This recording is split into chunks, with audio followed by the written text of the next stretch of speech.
नमस्कार दोस्तों, OCN network में आपका स्वागत है। मैं हूं ओमकार चौधरी। आज बात करेंगे 2-3 खास मुद्दों पर। डोनाल्ड ट्रंप अमेरिका गहरे संकट में है। अंदरूनी संकट इतने गहरा गए हैं कि शटडाउन की नौबत आ गई। 7.5-8 लाख सरकारी कर्मचारी छुट्टी पर भेजे जा रहे हैं या उनमें से कुछ बिना वेतन के काम करने के लिए बाध्य होंगे। उधर जो अमेरिका के किसान हैं, वो डोनाल्ड ट्रंप की छाती पर चढ़ने को तैयार हैं। उनकी सोयाबीन की फसल पककर तैयार है। अभी तक भी उनको ये पता नहीं है कि बेचें तो बेचें किसको। डोनाल्ड ट्रंप ने बहुत सारे वायदे कर रखे थे, वो वायदे फुलफिल नहीं हो रहे हैं। और आप देखिए क्या स्थितियां परिस्थितियां होती हैं। चीन पर कितना भारी भरकम टैरिफ उन्होंने थोपा था, 150, और पलटवार करते हुए चीन ने भी 125 थोप दिया था उसके ऊपर। फिर बाद में जरा नीचे आ गए, 30% कर दिया, जब देखा कि चीन के बिना तो दाल गलेगी नहीं। और अब ताजा सूचना पता है क्या है? डोनाल्ड ट्रंप ने कहा है कि वो 1 महीने के भीतर चीन के राष्ट्रपति शी जिनपिंग से मुलाकात करने वाले हैं। कहाँ करने वाले हैं? क्या बीजिंग जाएंगे? क्योंकि शी जिनपिंग ने तो वॉशिंगटन जाने से इनकार कर दिया था। तो आज ये नौबत आ गई है कि ये जो टैरिफ वार इन्होंने छेड़ी हुई थी, आज उसमें खुद ही उलझ करके रह गए हैं। इस पर आएंगे। गाजा में जो कुछ हो रहा है, नेतान्याहू वॉशिंगटन से कौन सी सलाहें करके गए हैं और अब क्या होने वाला है, वहां पर जरा उस पर भी चर्चा करेंगे। लेकिन उससे पहले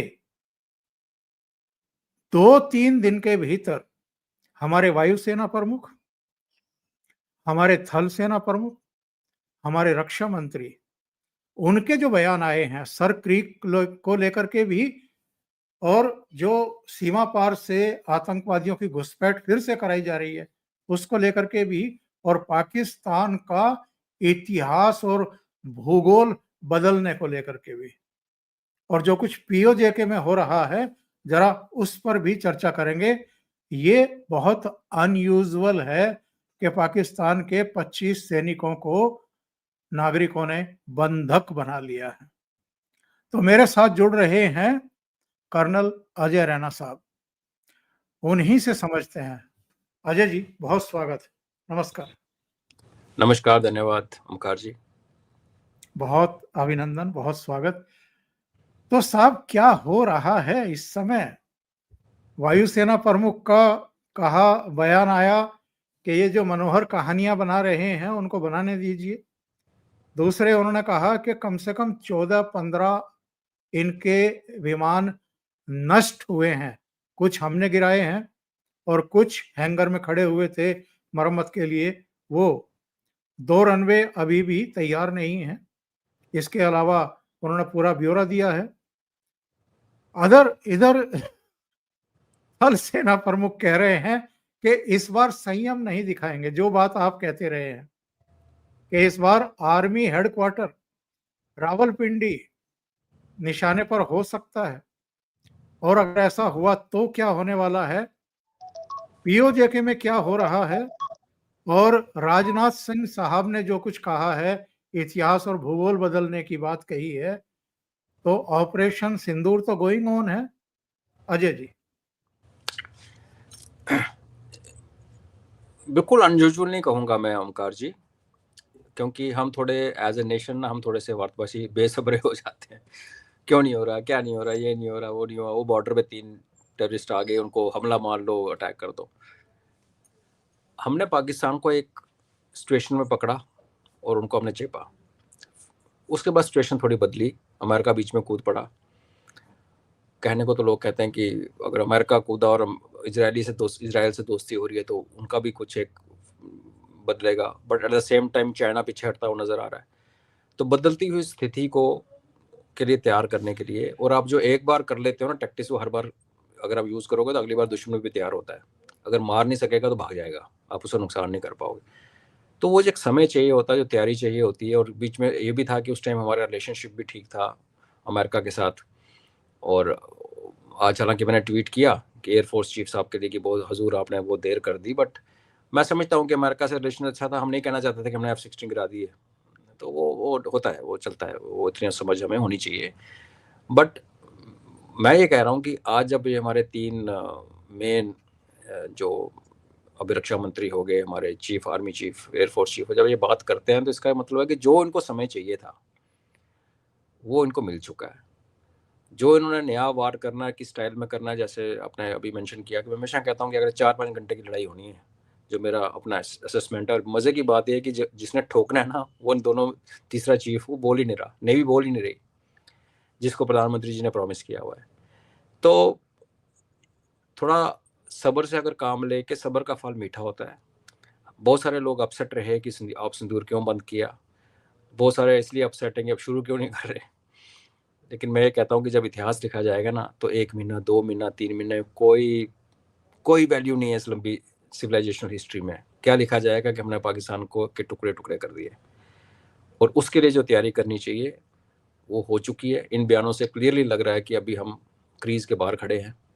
एक मौका मिले, और अगर मेरा शैतानी दिमाग से कोई पूछे तो मैं कहूँगा मौका क्रिएट करो, और जब आप तैयार हो तो फिर ठोक दो, आप इंतज़ार ना करो। दूसरा, अगर इसका ये सिग्नलिंग तो पाकिस्तान और हमारे अपने देशवासियों के लिए, अगर आप इसका दूसरा पक्ष देखें तो जैसे America, Arabs, even Israelites, Qatar, ये जो पाकिस्तान के साथ जिफे जिफे डालना शुरू हुए हैं, ये उनको भी संदेश है कि ठीक है भाई, तुम सारे मिल सकते हो। अगर 2-4 साल, 5 साल तुम्हें टाइम मिले, तुम पाकिस्तान की पूरी सेना दोबारा खड़ी कर सकते हो, स्ट्रांग कर सकते हो, हमारे लिए मुसीबत खड़ी कर सकते हो। मगर ये मत भूलो कि तुम्हारा जो दोस्त जहाँ पे तुम सारे कन्वर्ज कर रहे हो, उसकी कुंजी हमारे हाथ में है। तुम जितने मर्जी एग्रीमेंट साइन करो, जितने मर्जी आप एक दूसरे को वो डिब्बे खोल खोल के मिनरल दिखा लो, जिस दिन हमने इनको मिलिटरली क्रिपल कर दिया पाकिस्तान को, जो कि मेरा मानना है कि जो ये शुरू होगा तो मिलिटरली क्रिपल किया जाएगा, पाकिस्तान की फौज की औकात खत्म कर दी जाएगी।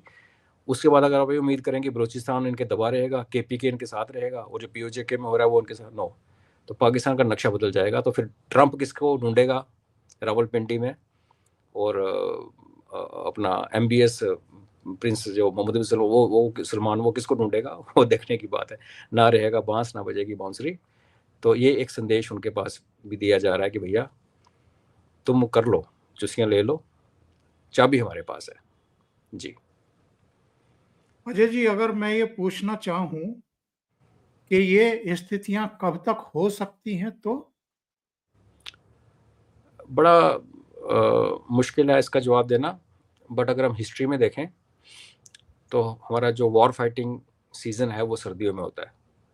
आप 71 का युद्ध देख लें, 65 का युद्ध देख लें, जिस समय में हम गुजर रहे हैं इसके बाद का ये टाइम है जब मानसून चली गई होती है। जो कीचड़ और दरिया नाले जो टैंकों को रोकने का काम करते हैं, नेचुरल, बिना दुश्मन के काम किए भी, वो टाइम ख़त्म हो चुका है। और ये जो राजस्थान की गर्मी और जो पासिस, जो JNK के पासिस हैं एल्टीट्यूड वाले, जब वहाँ पे बर्फ़ पड़ जाती है और वहाँ से एक मेजर पाकिस्तान का एक बहुत बड़ा आक्रमण नहीं हो सकता, तो ट्रेडिशनली ये हमारा कैंपेनिंग सीज़न रहा है। मगर अगर हमने लड़ाई लड़नी है जैसे हमने ऑपरेशन सिंदूर में लड़ी, और मेरे को पूरा, मतलब मेरी असेसमेंट है कि अगला फेज़ भी ऐसे होगा। हम अपने सैनिक नहीं मरवाएंगे, हम अपने सैनिकों को पाकिस्तान के अंदर भेजना, लाहौर कैप्चर करना, ऐसे मतलब बलिदान फालतू का जो वो काम नहीं करवाएंगे। तो उसमें फिर कैंपेन सीजन मैटर ही नहीं करता। अगर आपने ज़मीनी फ़ौज आगे भेजनी नहीं है और सब कुछ हवा में होना है, और दर्शकों को ये भी बता दूं कि हवा में ये मतलब नहीं है कि आर्मी नहीं लड़ रही। जो टारगेट पहले दिन वायुसेना ने हिट किए, 9 किए थे शायद ना, उसमें 3 वायुसेना ने किए थे और 6 भारतीय सेना ने किए थे, हमारी स्थल सेना ने। तो थल सेना के पास भी ऐसी मारक शक्ति है कि बिना अपने जवानों को आगे भेजे हुए, आगे में झोंके हुए, हम उनका नुकसान कर सकते हैं। तो जैसे मैंने कहा हिस्टोरिकली, तो ये जो अभी से लेके फरवरी तक जो टाइम है, इसमें कभी भी हो सकता है हिस्टोरिकली। और टेक्निकली जैसे हम बोले, जो आज की टेक्नोलॉजी के हिसाब से देखें, टेक्निकल तरीके से देखें, लड़ाई लड़ने का तरीका, जो अभी टेक्निक जो लड़ी है, तो फिर फ़र्क नहीं पड़ता कब हो सकता है। आई थिंक हम लोग एक ट्रिगर का वेट कर रहे हैं, और जो पाकिस्तान छाती ठोक के कह रहा है कि हमारे ईस्ट से ट्रिगर होगा और यहाँ से होगा, मैं हमेशा कहता हूँ कि वो ट्रिगर हो और ज़्यादा नुकसान हमारा ना हो, तो फिर एक ही स्वाप, अगर ईस्ट में हो रहा तो फिर बांग्लादेश को भी साथ में चेप के I think once for all जो जो हमने करना कर देंगे। और हमारे प्लानर्स के दिमाग में भी समथिंग लाइक दिस, कोई मैं तो उस लेवल पे नहीं हूँ ना, मुझे पर वो इन्फॉर्मेशन है, बट ये फौजी होने के नाते असेस कर सकते हैं कि अगर आप टॉप लीडरशिप, मिलिट्री लीडरशिप अगर बैठी है तो वो क्या करेगी, अपनी वल्नरेबिलिटीज़ को ख़त्म करेगी। तो उसमें चिकन नेक हमारी ईस्ट का वल्नरेबिलिटी है, वेस्ट में भी काफ़ी कुछ है, एक चिकन नेक अखनूर के पास भी है। पीओजेके के लिए लोग कहते हैं तो अगर पीओजेके को इन आइसोलेशन लेना होता तो हम उसके लिए हमें चाइना से लड़ना पड़ेगा। मैं शुरू से कहता हूँ पीओजेके लेना नहीं लेना भी एक डिबेटेबल इशू है पॉपुलेशन के साथ, बट जो पीओजेके में भी हो रहा है जिसके बारे में बात करेंगे, उसे अपने आप पीओजेके टूट जाता है, अलग से कट जाता है पाकिस्तान से। जब हम उनको क्रिपल करेंगे तो फिर उसकी क्या स्टेटस होगा, उसको हम कैसे ट्रीट करेंगे, वो हमारी मर्जी पे होगा। एक लैंड लॉक्ड कंट्री होगी पीओजेके जो होगा, अगर इंडिपेंडेंट होता है, लैंड लॉक है, चारों तरफ ज़मीन ही ज़मीन है, समुद्र है नहीं, पाकिस्तान को रास्ता देगा नहीं, तो फिर वो हमारे ऊपर ही आएंगे डिपेंडेंट।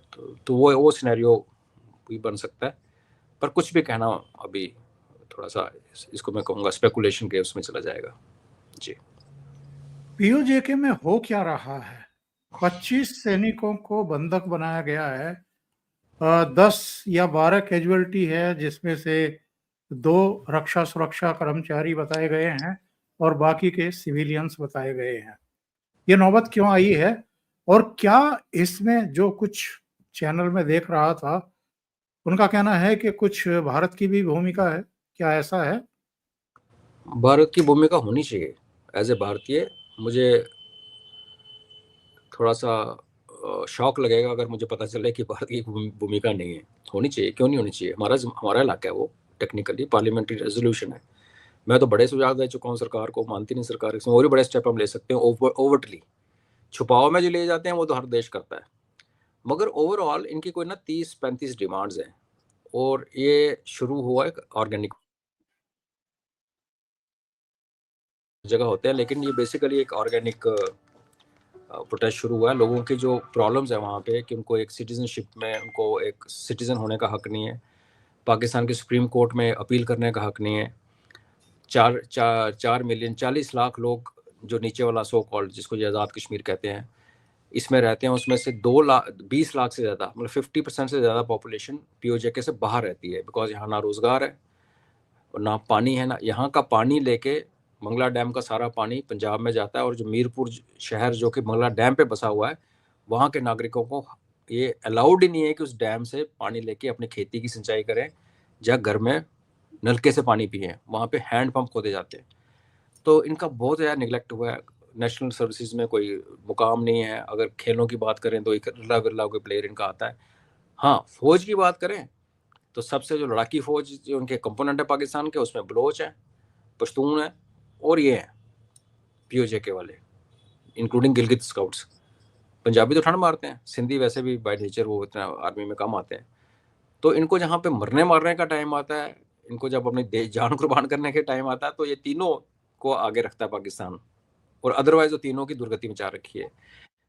2 साल पहले जब इनके प्रोटेस्ट स्टार्ट हुए नेशनल वाइड, तो इन्होंने, पाकिस्तान ने क्या किया, 11वीं क्लास के सारे बच्चों को फेल कर दिया 1 साल के लिए। आप इमेजिन कीजिए कि जब बच्चा 11वीं करके अभी 12वीं में जाके उसने डॉक्टर इंजीनियर बनना, क्या सपने हैं, कहाँ वो कम्पीट कर रहा है। अगर अच्छे पैसे वाले घर से है तो शायद कहीं से फॉर्म भी भर दिया होगा किसी यूएस यूनिवर्सिटी में पढ़ने का, और पीछे से बोला सारे बच्चे फेल। इससे ज़्यादा ह्यूमन राइट, ये जो नाचते हैं ना लोग अमेरिकन, इनको नज़र नहीं आता कि आप पूरी एक रीजन के बच्चों को फेल कर दो क्योंकि उनके माँ बाप जो है प्रोटेस्ट कर रहे हैं।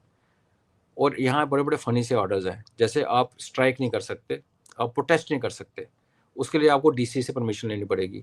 डीसी के पास 7 दिन है आपको परमिशन देने के लिए। तो अगर आपके मोहल्ले में किसी ने, फौजी ने या किसी बंदे ने किसी लड़की का रेप कर दिया, जब मार दिया, तो आप 7 दिन प्रोटेस्ट नहीं कर सकते। उसके बाद अगर डीसी ने परमिशन दी तो कभी नहीं कर सकते। और रही बात जो आप फौज की बात कर रहे हैं, तो ये जो मुजफ्फराबाद के ऊपर का इलाका थितवाल वाला, यहाँ पे आप किताबें पढ़िए पाकिस्तान ऑथर्स की, मेरी किताबों में उनका जिक्र है और फर्स्ट हैंड अकाउंट्स हैं कि यहाँ पे गाँव को आवाज़ मारी जाती है और लड़कियाँ भेजो ऊपर रात को, हमारे पास बंकर्स में। तो पाकिस्तानी आर्मी पीओजेके के बॉर्डर के जो गांव है, जो इनके ऊपर इनकी क्या कहते हैं, इनके ऊपर डिपेंडेंट है टोटली, वहाँ से लड़कियाँ अपने भोग के लिए लेके जाते हैं। जब हम यहाँ से आर्टिलरी का फायर करते हैं तो वहाँ हमारे यहाँ पे हर घर में लाइन ऑफ कंट्रोल के बगल में घरों के साथ साथ बंकर बनाए गए हैं, जिसमें एक जानवरों के लिए बंकर होता है, एक फैमिली के लिए होता है।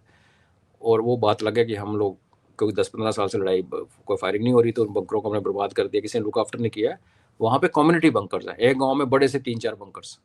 तो जैसे फायरिंग स्टार्ट होती है तो उस पर एक किताब लिखी है एक लड़की ने पाकिस्तान की, कि कैसे पूरा गांव उसके अंदर घुसता है और वहाँ कैसे रेप होता है अंदर लड़कियों का, क्योंकि अंधेरा है, लड़कियां बोल नहीं पाती शर्म के मारे, और सोसाइटी ऐसी है, अगर आपने रेप का एलिगेशन किया तो आपको प्रूव करना पड़ता है कि मेरा रेप हुआ है, उसके लिए आपको 4 मेल लाने पड़ते हैं। और जो आपको रेप कर रहा है वो नहीं, वो आपका कजन कुछ नहीं है, जो आपके साथ ही आया, जिसको पता कि अंधेरे में आप किस कोने में हो। तो ऐसे वाली जैसे आप रगड़ते रहो, तंग करते रहो, एक टाइम आती है कि वो गड़ा भर जाता है। और इनको जो मोटिवेशन मिली है ना, वो मिली है इनको गिलगित बल्तिस्तान से, जो कि टेक्निकली पीओजेके का हिस्सा है। वहाँ पे अवामी एक्शन कमेटी ने प्रोटेस्ट शुरू किया था। पहले पाकिस्तान ने वहाँ शिया है बेसिकली, तो पाकिस्तानी सरकार ने धीरे धीरे करके वहाँ पे सुन्नीस बसा दिए। तो जहाँ 80-20 की रेशो थी वो 50-40 पे आ गई। फिर दोनों को लड़ा दिया। फिर दोनों कम्युनिटी को समझ आया कि भाई हम तो आपस में लड़ रहे हैं और मज़े तो वो ले रहे हैं, क्योंकि वहाँ का ट्रांसपोर्ट, वहाँ के सारी ठेकेदारी, कंस्ट्रक्शन सारी पाकिस्तानी कंट्रोल करते हैं। गिलगित बल्तिस्तान में आपको एंटर करना है तो आपको टैक्स देना पड़ता है। वो टैक्स इस्लामाबाद में कलेक्ट किया जाता है, गिलगित बल्तिस्तान के उस पर नहीं यूज़ होता प्रोग्रेस के लिए। तो वहाँ अवामी कमेटीज मिली दोनों कम्युनिटीज़ की, शिया मुस्लिम इकट्ठे बैठे, उन्होंने बोला कि इनको अपने डिफरेंसेस बाद में देखेंगे, हम पहले हमें सरकार से लड़ना। तो उन्होंने फिर वो गेहूं पे बड़ा लंबा प्रोटेस्ट हुआ। यही चीज़ से इंस्पायर होके उसमें उनको किसने एडवाइस किया वो हम कुछ भी गेस कर सकते हैं, बट यहाँ भी अवामी कमेटी बनी और सारे डिस्ट्रिक्ट्स जो हैं पीओजेके के, उनकी अवामी कमेटीज ने मिल के फिर एक बड़ा मंच बनाया जिससे तहत ये प्रोटेस्ट हो रहे हैं। जब प्रोटेस्ट शुरू हुए तो क्योंकि यहाँ पे सिर्फ ब्यूरोक्रेट्स बाहर से आते हैं और बाकी इनका ये वाले बाहर नौकरी नहीं कर पाते, तो यहाँ की पुलिस ने विद्रोह कर दिया। लोकल पुलिस ने कहा कि हम अपने बंदों के ऊपर गोली नहीं चलाएंगे, तो वो भी प्रोटेस्ट में ज्वाइन कर गए पीओजेके की पुलिस।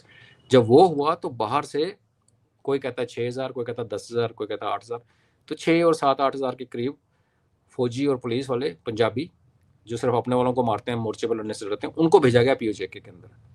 और ये वो लोग हैं जिनको पकड़ के पीओजेके में मार पड़ रही है। ये जो आप देख रहे हैं एक वीडियो की, उनकी बोली लगी हुई है कपड़ों की, और टांगे हुए हैं कपड़े, उनकी शील्ड, उनके हेलमेट। तो ये अभी देखने में बड़ा क्लियर लग रहा है कि एक ऑर्गेनिक प्रोटेस्ट है जो कि बढ़ता जा रहा है। लेकिन आप जब इसको कंपेयर करेंगे केपी के और बलूचिस्तान के साथ, तो इसमें आपको हथियार नज़र नहीं आ रहा लोकल्स का। कोई ऐसा नहीं है जो कि पाकिस्तानी आर्मी के ऊपर गोली चला रहा है। इसका मतलब ये भी है कि जैसे इनकी जगहसाही हो रही है, बड़ी जल्दी आपको दिखेगा कि पाकिस्तान आर्मी ने बड़े हैवी हैंडेड तरीके से इनको कुचलना है अंदर आके। उस टाइम इंटरनेट भी बंद हो जाएगा, सब कुछ सेंसरशिप हो जाएगी, और फिर जैसे इन्होंने किसी ज़माने बुगती को मारा था जहाज़ों के साथ रॉकेट फायर करके, उसी तरीके से इन्होंने इनके साथ भी करना है, अनलेस अनटिल कोई इंटरवीन करे। और ह्यूमैनिटेरियन ग्राउंड्स पे, टेक्निकल ग्राउंड्स पे कि ये पीओजेके भारत का अभिन्न अंग है, मैं तो कहूँगा ये टाइम आ गया कि अब हमें हथियार सप्लाई करने चाहिए। ये हमारे नागरिक अगर हम उनको मानते हैं, उनको लेना नहीं लेना बात की बात है, मैं तो उसके अगेंस्ट हूँ, बट उसके भी तरीके हैं। आज की डेट में वल्नरेबल है। जिस दिन इनके हाथ में हथियार आ गया ना, तो ये जो लड़ाके हैं, ये मेरे भाई बनते हैं, हमारे इलाके के हैं, मुझे पता है ये कौम कैसी है, इंक्लूडिंग हमें भी लोग कहते हैं कि उल्टे दिमाग वाले लोग हैं हम लोग। तो ये बहुत अच्छे फाइटर्स हैं, पाकिस्तान आर्मी की अच्छी रेजिमेंट्स में गिनी जाती है। अगर ये भी टर्न अराउंड कर गई, जैसे जब सिंदूर शुरू हुआ था तो पश्तूनों ने स्टेटमेंट दिया था कि हमने भारत सेना के साथ लड़ाई नहीं करना है, उन्होंने पश्तूनियों ने पाकिस्तान आर्मी को बोला था। तो अगर कल को पश्तून, बलोच और ये पीओजेके वाले पीछे हट के बैठ गए, तो फिर तो मुझे लगता नहीं कि हमें को गोली चलाने की भी जरूरत है। पाकिस्तान में वैसे भाग जाना है, जो नहीं भागेगा वो उसने बैंड होके कलमा पढ़ना शुरू कर देना, जैसे उन्होंने मुगलों के सामने पढ़ा था। तो उनका इतिहास ही ऐसा है, काम तो वैसे ही हो जाएगा भारत का। वैसे हो जाए। तो इसको एक्सप्लॉइट करना चाहिए। आपने जो सवाल शुरू में पूछा था कि हमारा रोल है, तो मैं कह रहा हूँ मैं सरप्राइज होगा अगर नहीं होना। हमारा रोल होना चाहिए और ओवरली भी होना चाहिए, हमें को डरने की जरूरत नहीं है, बहुत हो गया जी। और ये अजय जी सर क्रीक वाला, सर क्रीक को ये लेगेसी अंग्रेजों की बढ़ाई, पानी के बीच में लाइन मार दी आपने, वो सारा डिमार्केशन करनी है, ढंग से करो, बाउंड्री की क्लियर करो। अब इंडस की वहाँ पे ट्रिब्यूटरी आके ख़त्म होती है, इंडस का एक पार्ट वहाँ पे जाता है, वो अभी पहुँचता भी नहीं है वैसे, समुद्र के बैक वाटर आते हैं। अब उसमें क्या होता है कि वो वेस्ट लैंड है एक्चुअली, कीचड़ है वहाँ पे, बरसात आती है तो पानी ऊपर आ जाता है, हाई टाइड में पानी ऊपर आ जाता है, बाकी तो आप चल नहीं सकते। मच्छर और ह्यूमिडिटी, आप अगर 10 मिनट खड़े होंगे, एयर कंडीशनर कहाँ हो वहाँ लोगों के पास, तो आपके कपड़े गीले हो जाते हैं पूरे, और उसके बाद पूरे डार्क कपड़े तो पूरे वाइट दिखते हैं। सॉल्ट आपकी बॉडी का, अगर आप पानी नहीं पियेंगे और नमक नहीं पियेंगे तो आपको डेफिशिएंसी हो जाएगी। Not worth living, but nevertheless हमारा इलाका है। तो इन्होंने 65 में, जैसे सिंदूर में कह रहा हूँ ना कि इतिहास में चीज़ें मैटर नहीं करती 1-2 महीना, 65 में भी उन्होंने अप्रैल में यहीं पे अटैक किया था, जबकि हम 65 की सितंबर की लड़ाई को याद करते हैं। पहले यहाँ लड़ाई हुई थी, और यहाँ पे हमारी सिर्फ सेंट्रल फोर्सेस लगी हुई थी, पुलिस की, आर्मी नहीं थी। और पाकिस्तान देखना चाहता था कि जो हमारी स्ट्राइक कोर पंजाब के डिफेंस के लिए बैठी थी, उसको हम कैसे डिप्लॉय करते हैं। फिर ब्रिटिशर्स बीच में आ गए, समझौता हुआ, और हमने बिना मतलब के 800 स्क्वायर किलोमीटर इनको दे दिया। फिर ये शेयर हो गए, और उन्होंने सितंबर में फिर अटैक किया, और फिर हमने इनकी पिटाई की। तो ये सर क्रीक में वाटर के अंदर जो लाइन है, उसका इम्प्लीकेशन ये होती है कि जब वो भरा होता है खास करके, तो हमारे मछुआरे कभी वो पकड़ लेते हैं, कभी उनके मछुआरे हम पकड़ लेते हैं। वो है एक पॉलिटिकल फाइट। उसके अलावा स्मगलिंग, हथियारों का आना जाना, स्मगलर्स का आना जाना, ड्रग्स का आना जाना, वो एक हेवन है। तो अच्छा तो ये होता कि जा तो एक तट, देखो बीच में अगर पानी है तो जा तो आप दोनों तट एक पार्टी को दे दो, तो फिर तो क्लियर है कि जो अपने इस तरफ तट पे बैठा है और सामने वाले तट के बीच में से नाव शाव लगा के वो कर ले।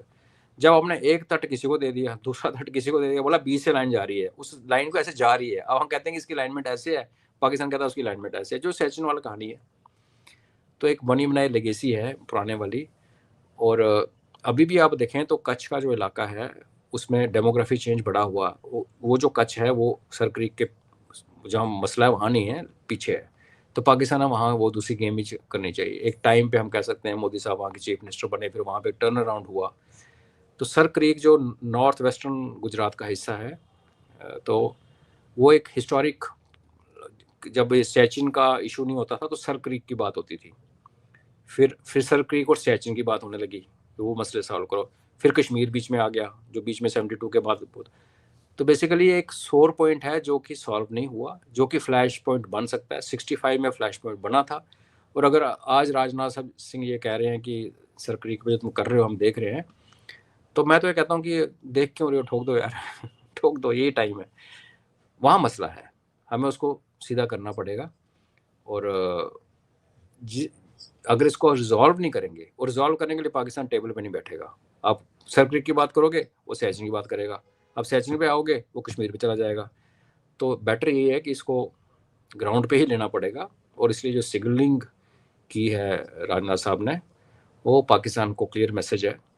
अपनी फौज तो खैर तैयार है, और ये हमारे देशवासी जिनको शायद ना पता हो कि सर क्रीक कहाँ है, तो उनको बोला भाई तुम भी एटलस खोल लो, तो नेट शेट पे पढ़ लो। देशवासी हो तो पता होना चाहिए। तो ये मुझे ऐसे लग रहा है, पर ये बड़ा पुराना इशू है जी। चलिए आगे बढ़ते हैं साहब। आज पुतिन ने कहा है कि मोदी से पंगा ना लें, ट्रंप को सलाह दी है, और ये भी कहा है कि भारत अपना अपमान बर्दाश्त नहीं करेगा। आप जिस तरीके से भारत और चीन दोनों का नाम लिया है, और पुतिन साहब पहले भी कह चुके कि हाँ, ये दूसरी बात, दोनों मिलाकर के 280 करोड़ से अधिक की आबादी है, पुरानी सभ्यताएं हैं। आप इनको धमका रहे हैं, इनको इनको धमकाने की कोशिश कर रहे हैं, टैरिफ लगा दूंगा, ये कर दूंगा, वो कर दूंगा। रोज इनके डॉग्स जो हैं वो भौंकते हैं। तो ये जो बयान है पुतिन साहब का, इसका संदर्भ क्या है और इसका मतलब क्या है? एक तो मतलब बड़ा क्लियर है कि ट्रंप ने एक बार बोला था कि मुझे नाइटमेयर आते हैं जब मैं ब्रिक्स के बारे में सोचता हूँ। तो पुतिन उसको ये बोल रहे हैं कि भाई ऐसा है, ब्रिक्स के जो ब्राज़ील, इंडिया, रशिया, चाइना, इनको तो साउथ अमेरिका, साउथ अफ्रीका, तो उन्हें सबसे रिलेशन ख़राब कर रखे हैं। और जब पुतिन ये बात कर रहे हैं तो वो 3 कंट्रियों का गढ़ जो RIC के नाम से फेमस है, जो अभी बना नहीं है, बट चलो जो भी प्रोसेस है, और RIC और ब्रिक को आप फिर जोड़ ही सकते हो आपस में। तो एक कंसोलिडेशन जो हो रही है महाशक्तियों की, नई जो महाशक्तियां उभर के आ रही हैं, उसके बारे में वो ट्रंप का ध्यान खींच रहे हैं। क्योंकि दुनिया के बहुत सारे ऑब्जर्वर, इंक्लूडिंग बड़े अच्छे अमेरिकन ऑब्जर्वर स्पीकर्स, वो ये मानते हैं कि ट्रंप को समझाने वाले और एडवाइस देने वाले लोग उनको गलत फीड कर रहे हैं। क्योंकि जितना मर्जी इंसान बेवकूफ़ हो, ट्रंप को पॉलिटिकल उसका कोई हिस्ट्री नहीं है, बट बहुत सक्सेसफुल बिजनेसमैन है। और जो आपने शुरू में इंट्रोडक्शन में कहा कि सोयाबीन का वो पंगा पड़ रहा है, उनके इतने लोग बिना तनख्वाह के काम कर रहे हैं, उनके बजट पास नहीं हो रहा, तो एक बिजनेसमैन इन सब चीज़ों को बड़ी अच्छी तरह से समझता है कि कहाँ नफ़ा है, कहाँ नुकसान है, अपना भी देश का भी। तो फैक्ट रिमेन्स कि वो एक के बाद एक बेवकूफ़ी, एक के बाद एक बेवकूफ़ी, एक के बाद एक बेवकूफ़ी, और जो उसके साथ वाले सहयोगी हैं जिनको आपने सही, हालांकि मैं डॉग लवर हूँ, मैं उनको डॉग्स भी नहीं बोलना चाहता, और पिग्स जो है वो जो मुंह खोलते हैं, तो ये फिर आई थिंक उनको शट अप कॉल करने का एक है। और दूसरा समझाने की बात है कि भाई सोच ले, दुनिया की एक बड़ी परसेंटेज 40% पॉपुलेशन यहाँ बसती है, सबसे बड़े न्यूक्लियर वेपन्स जो हैं वो रशिया के पास हैं। चाइना ने अमेरिका को कहा कि भैया अपने न्यूक्स हटा के कम कर लो, मेरे बराबर ले आओ, नहीं तो मैं अगले 10 सालों में तुम्हारे बराबर मैच कर लूँगा। तो वो अलग से सही। धमकी दे रहा है। तो एक बदलता हुआ युग जिसमें पावर डायनेमिक्स शिफ्ट हो रही है वेस्ट से ईस्ट की तरफ, उसका एक क्लियर ये स्टेटमेंट तभी एक देश दे सकता है जब उसको कॉन्फिडेंस है, जब उसको बिगर पिक्चर क्लियर है। और ये अमेरिकन के लिए भी उतना ही संदेश है जितना ट्रंप के लिए है, क्योंकि अमेरिकन जो इसको भुगत रहे हैं ट्रंप को, उनको भी एक चीज़ सुनने में आएगी, अच्छा प्यूटिन ने ऐसे कहा, क्योंकि जो प्यूटिन बोलता है अमेरिकन बड़े ध्यान से सुनते हैं, तो फिर वो अपनी लगाएंगे। और ऑफ कोर्स ऊपर से देखेंगे तो ट्रंप की बेवकूफ़ी की तरफ उसका इशारा है, उन्होंने दूसरी बार बोला है। और अभी प्यूटिन साहब आ रहे हैं दिसंबर में भारत में, और यहाँ आके कोई एयरक्राफ्ट या किसी की डील या S-500 का कुछ होगा, तो फिर मुझे लगता है कि फिर उसके बाद लुकिंग बैक नहीं होने वाला। अगर वो हो गया तो फिर आप समझ लीजिए कि हम परमानेंटली उस खेमे से निकल चुके हैं, और फिर हो सकता है फिर हम ईरान से भी तेल खरीदना शुरू कर दें, जो कि हमारे लिए बहुत प्रॉफिटेबल होगा, डिस्टेंस वाइज बहुत पास है। तो ये जो बढ़ती हुई जो हवा का रुख है, ये दिखता है पुतिन के स्टेटमेंट में।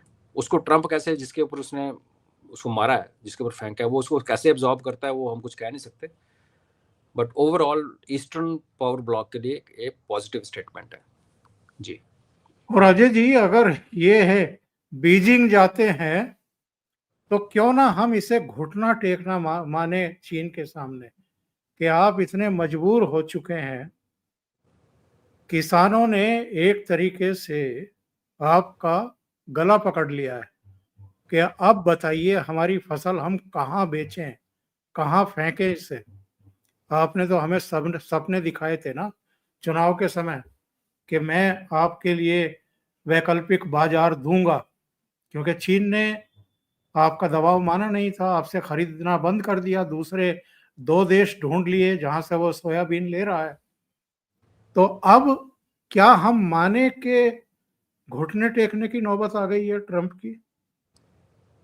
घुटने तो वो टेकने की नौबत तो जिस दिन टैरिफ वॉर शुरू की थी उसी दिन से हमने प्रिडिक्ट किया था ये नहीं सस्टेन कर पाएगा। बट ये बीजिंग नहीं मिलेगा, ये मिलेगा इनको साउथ कोरिया में। वहाँ पे एपेक की मीटिंग है, एशिया पैसिफिक इकोनॉमिक कोऑपरेशन, जैसे SCO है उस टाइप का एक है, तो उसमें मिल रहा है ये साउथ कोरिया में। बट ये जो बंदा है ये तो नॉर्थ कोरिया भी गया था ये तो लाइन भी टप के उधर चला गया था, तो ये कहीं भी जा सकता है, इसका क्या है।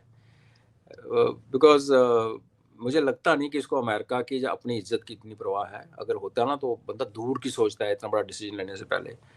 तमाचा अच्छा पड़ा है। हम तो वैसे भी इन पे डिपेंडेंट, देखो कनाडा ने हमसे पंगा लिया था, हमने कनाडा से दाल लेनी बंद कर दी। मोदी जी ने आह्वान किया कि अपनी दाल खुद उगाओ, और दुनिया ने दाल, हमारे ऐसे किसान भी छोटी मोटी दाल उगानी शुरू हो गए।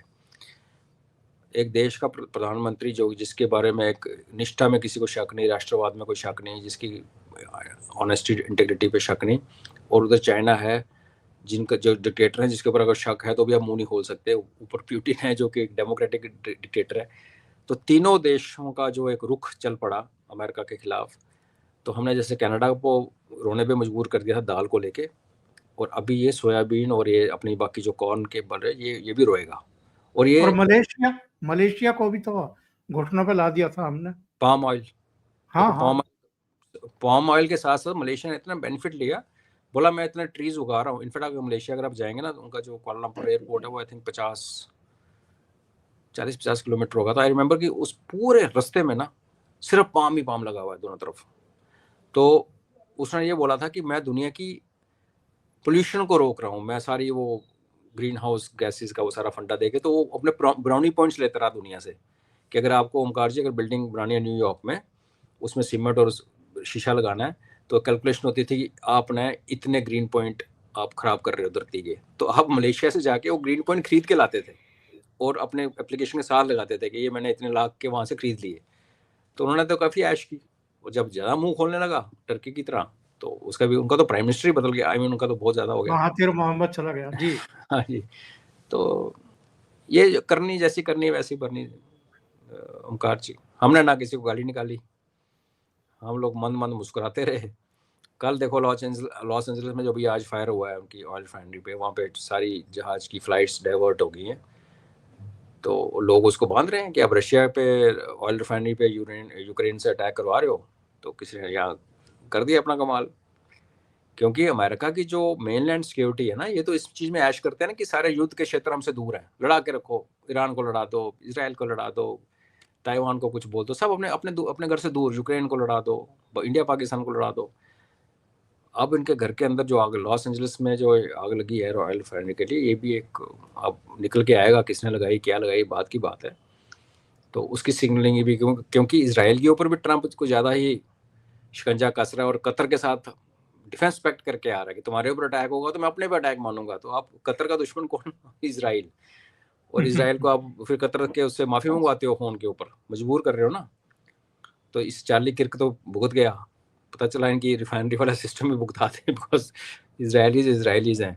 और प्यूटिन तो है ही है, वो तो बैठा हुआ है वैसे कुछ करने के लिए।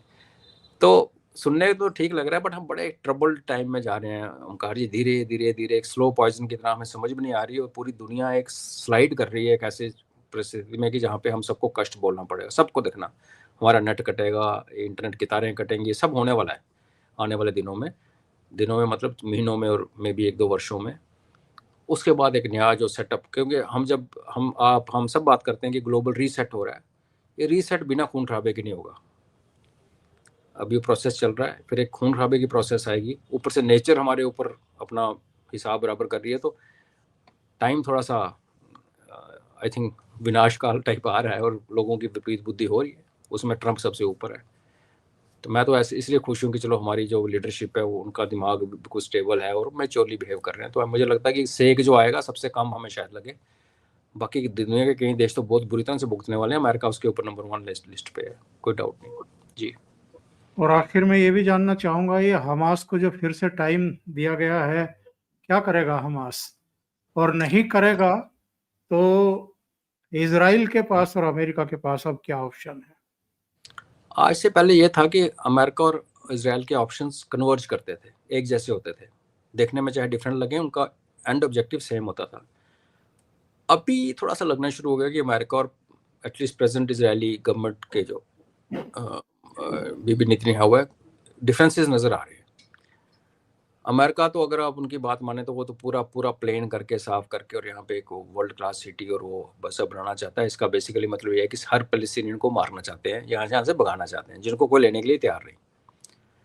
इसराइल कह रहा है कि इसराइल एक मोर स्पेसिफिक फंडा पे काम कर रहा है कि भाई मेरे को यहाँ से अपनी थ्रेट हटानी है, अपने होस्टेज वापस निकालने हैं। इन दोनों के बीच में कन्वर्जेंस नहीं दिखती मेरे को। हालांकि लोग कहेंगे इन दोनों केसों में पैलेस्टीनियन ही मारे जा रहे हैं, लेकिन जब इसराइल उसको सॉर्ट आउट कर रहा है और इसी इसराइल ने हमास बनाया, इसी इसराइल ने गाजा बसवाया, तो हम उम्मीद कर सकते हैं कि एक सेटलमेंट आए, एक अजीब सी एक नई एडमिनिस्ट्रेशन बने जिसमें इसराइलियों का भी थोड़ा इन्फ्लुएंस हो, पैलेस्टीनियन का भी इन्फ्लुएंस हो, 2 स्टेट बने ना बने, गाजा का एक री इन्वेंशन हो दोबारा, और ऐसे मेजर्स प्लेस किए जाएँ कि जिसमें कोई टनल ना हो सके, कोई बाहर से हथियार ना आए, क्योंकि उन्होंने 20-25 साल तो उनको पूरे दे दिए ना, जो करना करो, तो वो चढ़ गए सिर के ऊपर। अमेरिका तो बोल नहीं रहा, बट अमेरिका का बड़ा क्लियर है कि वो झाड़ू मार के सबको साफ करके उसमें कितने मरें कितने ना मरें कोई फर्क नहीं पड़ता। तो उसका जो एक अनअटैच्ड इंटरेस्ट है ना, जिसमें उसको स्टेक्स तो हैं, इंटरेस्ट है, स्टेक्स कम है, इसराइल के स्टेक्स ज़्यादा है। तो वो एक कन्वर्जेंस मुझे पहली बार लग रहा है, दोनों में थोड़ा सा फ़र्क है। और अमेरिका के ऊपर बहुत बुरी तरह से डिपेंडेंट है इजराइल इकोनॉमिकली।